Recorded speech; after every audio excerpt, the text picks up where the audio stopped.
बिस्मिल्लाहिर्रहमानिर्रहीम, अस्सलाम वालेकुम। अब हमारा टॉपिक, इससे पहले हमने जो टॉपिक पढ़े हैं उनके रिलेटेड कुछ एग्जांपल्स हैं, तो हम इसको स्टार्ट करते हैं। सबसे पहले आपके पास एग्जांपल देखें, जो सिग्मा गिवन है, जो सिग्मा आई जे गिवन है, 2 डायमेंशनल है और आपने इसके अंदर से बॉडी फोर्सेस फाइंड आउट करनी है। बॉडी फोर्सेस, हमने बॉडी फोर्स रिमाइंड करें कि हमने बॉडी फोर्स का वर्ड कहाँ पे पढ़ा, वो आपने पढ़ा काशिफ ऑफ मोशन में।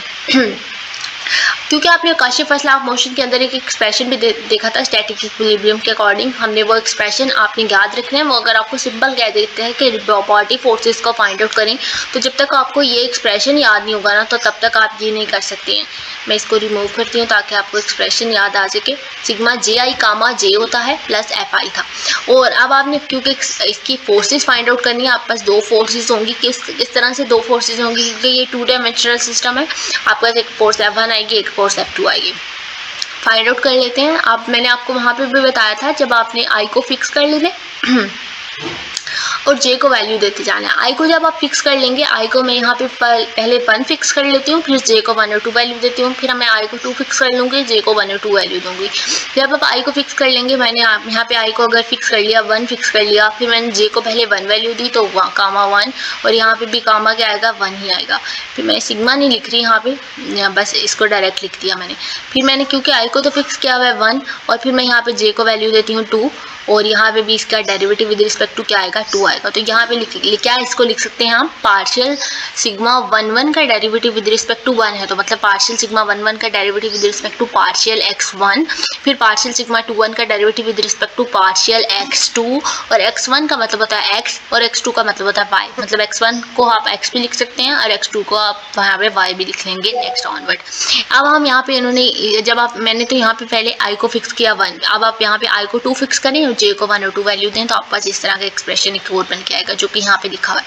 तो इसका मतलब पार्शियल सिग्मा 1 का derivative with respect to x1 हो गया, और फिर ये पार्शियल सिग्मा 2 का derivative with respect to x2 हो गया, और x1 x2 को आप x और यहाँ पे y कर ले। अब आपके पास सिग्मा 1 क्या है, सिग्मा 2 क्या है, ये आपके पास डायगोनल के अलॉन्ग जो कंपोनेंट है, ये सिग्मा 1 है, सिग्मा 2 है, और ये जो कंपोनेंट है ये सिग्मा 1 और ये सिग्मा 2 है। तो अब आप यहाँ पे सिंपल वैल्यूज पुट करें, सिग्मा पार्शियल में पार्शियल x1 और सिग्मा 1, मतलब यहाँ पे सिग्मा 1 की जगह ये वैल्यू पुट कर दें, फिर सिग्मा 2 की वैल्यू पुट करें 5y, और इसका पार्शियल डेरिवेटिव लें, आपके पास फोर्स आ जाएगी F1। फिर सिग्मा 1 की वैल्यू पुट करें, आपके पास 1 5y है, और 2 की वैल्यू पुट करें 4x है, डेरिवेटिव लें, आपके पास फोर्स F2 भी आ जाएगी। तो यहाँ पे उन्होंने फिर फाइंड आउट करके बताया, जब आप इसका derivative with respect to x लेंगे तो y कांस्टेंट है, आपके पास x1 हो जाएगा, तो y एज इट इज रह गया। यहाँ पे आप y के रिस्पेक्ट से डेरिवेटिव ले रहे हैं, तो y तो 1 हो जाएगा, यहाँ पे सिर्फ 5 रह गया, तो आपके पास y प्लस 5 रह गया। अब आप माइनस साइन को जब इस साइड पे शिफ्ट करेंगे, तो माइनस y प्लस, यहाँ पे y प्लस 5 था, आप यहाँ पे क्या कर सकते हैं, माइनस, आपके पास ये किस टर्म के इक्वल हो गया है, यहाँ पे ये टर्म्स इक्वल आई हैं y प्लस 5 के। ओके, इसको थोड़ा सा बता ही देते हैं चलें। तो जब आप इसका माइनस साइन शिफ्ट करेंगे ना इधर, यहाँ आप माइनस साइन शिफ्ट ना भी करें, आप इस सारी टर्म्स को उठा के इधर ले जाएं, फिर माइनस को कॉमन ले लें, तो आपके पास जो F1 आएगा वो 5 माइनस y आएगा, और जो F2 इसी तरह से सिग्मा, यहाँ पे आप सिग्मा वैल्यूज पुट करेंगे सिग्मा 2 की और सिग्मा 1 2 की और सिग्मा 2 2 की, तो आप बस इसके लिए जो फोर्स F2 आएगी वो 0 आएगी। तो जो आपके पास 2 बॉडी फोर्सेज आई हैं, एक 5 माइनस y आई है और दूसरी 0 आई है। ये 0 कैसे आई, क्योंकि आप इसका derivative with respect to x ले रहे हैं, कोई x वाली टर्म नहीं है, तो कांस्टेंट है सारा, ये 0 हो जाएगा। जब आप इसका derivative with respect to y ले रहे हैं, तो कोई y वाली टर्म नहीं है, 4x कांस्टेंट है, 4 भी कांस्टेंट, x भी कांस्टेंट है, तो ये 0 हो जाएगा, तो F2 क्या हो गया, 0 हो गया। इसके बाद आपके पास नेक्स्ट के अंदर फॉर द स्ट्रेस मैट्रिक्स, अब आपने इसके नॉर्मल और शेयर स्ट्रेस कंपोनेंट बताने हैं। नॉर्मल कंपोनेंट्स कौन थे और शेयर स्ट्रेस कंपोनेंट कौन से थे। नॉर्मल जो डायगोनल के अलॉन्ग होते थे, x y और 4x आपके पास क्या है, यहाँ पे नॉर्मल कंपोनेंट थे, और जो शेयर स्ट्रेस है यहाँ पे आपको वो ये भी कह सकते हैं कि टेंजेंटल कंपोनेंट बताएं। तो टेंजेंटल कंपोनेंट जो होते थे वो सिग्मा आई जे वाले होते थे, तो यहाँ पे 5y आपके पास यहाँ पे क्या है, शेयर स्ट्रेस कंपोनेंट है। तो ये आपका सिग्मा 1 2 और सिग्मा 2 1 शेयर स्ट्रेस कंपोनेंट होगा। इसके बाद नेक्स्ट जो है वो आपने बताना है, find the constant for the stress matrix. Sigma I J के लिए कांस्टेंट फाइंड करने हैं टेंसाइल और कंप्रेसिव स्ट्रेस के। आप टेंसाइल स्ट्रेस का कब पॉजिटिव होता था या कंप्रेसिव स्ट्रेस आपके पास कब पॉजिटिव होता था या नेगेटिव होता था? जब आपके पास टेंसाइल स्ट्रेस होता था वो पॉजिटिव होता था सिग्मा आई के केस में। जब आपके पास सिग्मा आई है, आप डायगोनल के लॉन्ग कंपोनेंट्स की बात कर रहे हैं, आप नॉर्मल स्ट्रेस के कंपोनेंट की बात कर रहे हैं, तो वो पॉजिटिव है तो मतलब वो टेंसाइल है, और अगर वो नेगेटिव है तो मतलब वो कंप्रेसिव है। तो अब अगर तो सिग्मा आई ग्रेटर देन 0 है तो मतलब वो पॉजिटिव है, तो पॉजिटिव है तो वो टेंसाइल है। एक बात यहाँ पे फिर से बता दूं, अगर वो पॉजिटिव है तो वो क्या है? टेंसाइल है। मैं यहाँ टी लिख रही हूँ पॉजिटिव के लिए, ठीक है।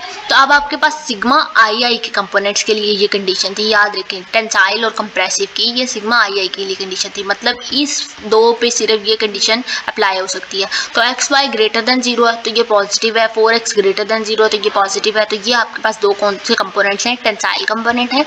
इसके बाद आपने इसकी कंप्रेसिव स्ट्रेस बतानी है। कंप्रेसिव स्ट्रेस कब होगा? कंप्रेसिव स्ट्रेस होगा जब वो नेगेटिव होगा, मतलब आपके पास 5y लेस देन 0 होना चाहिए, y लेस देन 0 होगा फिर, तो आपके पास वो कौन से कंपोनेंट हो जाएंगे?